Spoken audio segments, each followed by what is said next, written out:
what is best in life. To crush your enemies, see them driven before you, and to play the Sega Master System on the weekend.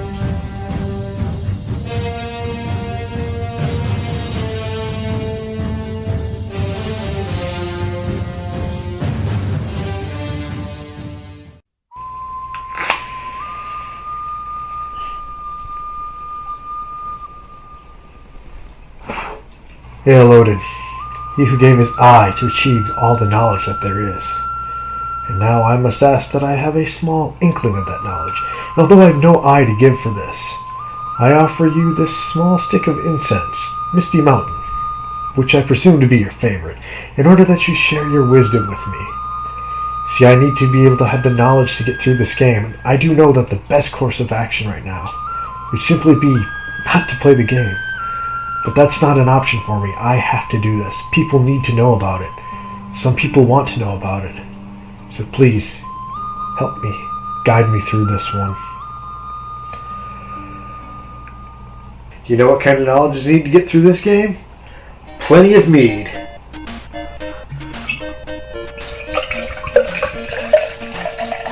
Today we're rating the contents of Tec Toy's 20-in-1. A game that many consider to be the Action 52 of the Sega Master System's library. Whether it is or it isn't, we're not going to take any chances. Before we begin, I want to give a big shout out and thank you to my guy Marco Antonio for hooking me up with a copy of this game. I've been after this one for a while, but it always commands prices of like $90 or more, and for that I couldn't justify the cost, and it seems like I didn't really know what the game was and all.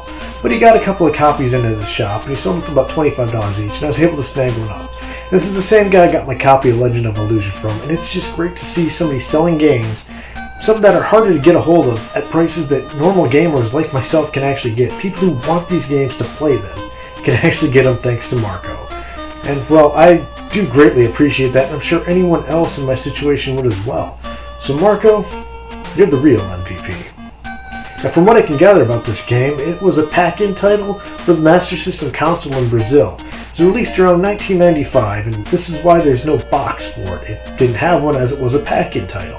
There is a manual out there, but it's entirely in Portuguese, and it can cost as much as the card itself, if not more. I'm not about to go down that rabbit hole. But enough about this. Let's check these games out. I have to give credit where credit is due, and this title screen is quite promising.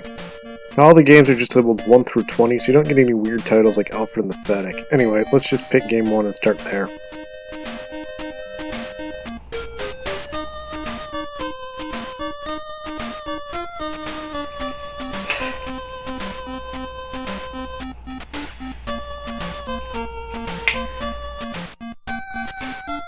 I mean, it's bright and colorful. It looks good. It almost looks like a kid's storybook, but at the same time it has that MS Paint look. It's too bright, too colorful. It makes my eyes want to bleed.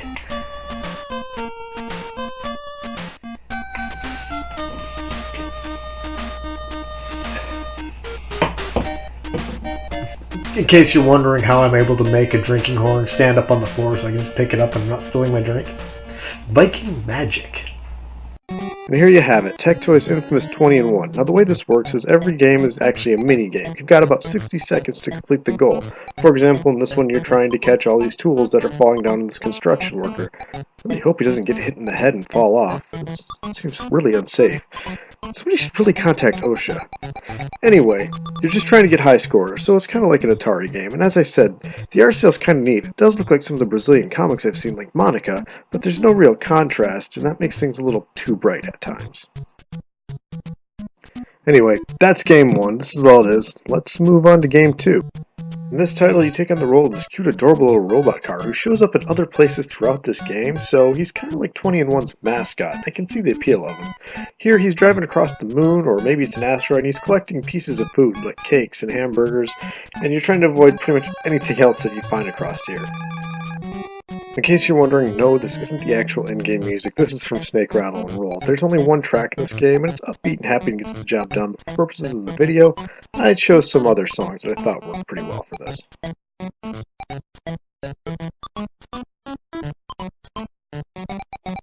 In Game 3, you take on the role of a skateboarder skating down the road avoiding objects. And maybe you also have to collect some others. Actually, I think in this one you just have to avoid the ones that are on the ground, and if you hit them, they take away from your points, but for the most part it's the exact same game as game 2.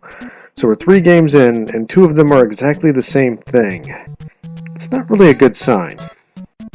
I suppose now would be a good time to point out that when this game gives you 60 seconds, it gives you 60 seconds. As soon as that timer hits 0, the game just abruptly ends. It's a little distracting. In some of the titles, you're actually using the action button, and if you hit that button, it'll just restart the game, and I put myself into an endless loop doing this.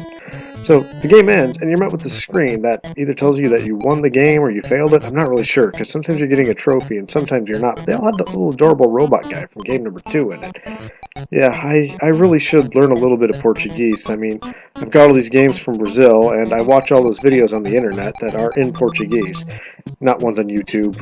They're ones you find on more of a hub than a tube. From what I gather from, seeing these videos around the internet, it seems like the people of Brazil are more open-minded to my type of debauchery. That's all. It's nothing. Can we just focus on the game, please? Game 4 is an auto-scroller. I instantly hate it. I'm gonna need more mead. So this is the game that we first have that uses the action button. This is the one I was talking to that I got into an endless loop because you just slamming the button down so much. Also, as you can see, there's no score and no timer, and I swear this one didn't give me a full 60 seconds. Not that I'm complaining. You know how I feel about these types of games. Anyway, on to game number 5. This time you're a mouse in a cheese factory trying to catch cheese that's being thrown at you off the shelves, presumably from other mice, but also possibly a poltergeist, or maybe some sort of an earthquake. It's actually a lot of fun. Game number 6. It's the same thing as game number 1, except now you're underwater catching coins. Sometimes a shark walks out. Yeah, he doesn't swim, he walks, and he doesn't really do anything. He just kind of comes out and walks back. It's kind of cute, though.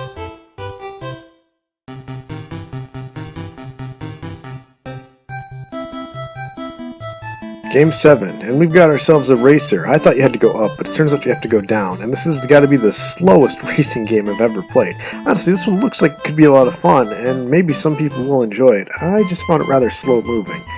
So, on to game number 8. And I just want to prepare you, you guys are going to love game number 8. It's the driving stage from Ghostbusters, except these guys are even more drunk than the drivers in Ghostbusters. And I don't think these are cars, these are hovercrafts. I mean, just look at the way they veer from side to side. No car can do that. Also, it's the same as Game 7.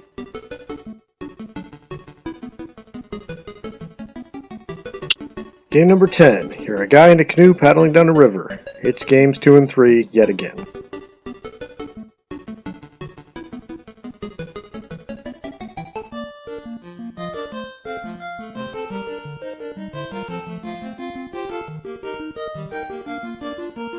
Game 10, it's combat from the 2600, but instead of tanks and it's all black, you're in helicopters, and they actually put some green, and there's a lot of texture going on here.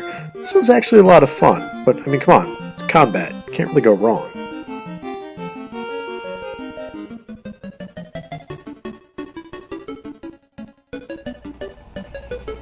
I'm already starting to see a pattern. A lot of these games tend to repeat themselves, and well, if I recall correctly, Action 52 had that same problem, though so far it's still better than Action 52, as the games are actually playable. They don't look like much, but they're playable. But whether or not this is the Master System's equivalent to Action 52 is yet to be foreseen. We've got games 11 through 20 coming up, but for now, we'll take a little break, and me and Thor, we'll see you next time. Meanwhile, in Valhalla. You can't do this on Nintendo. Is that incense? Misty Mountain? Oh, that's my favorite. Somebody's prayers are getting answered today. Might even be the person who lit that.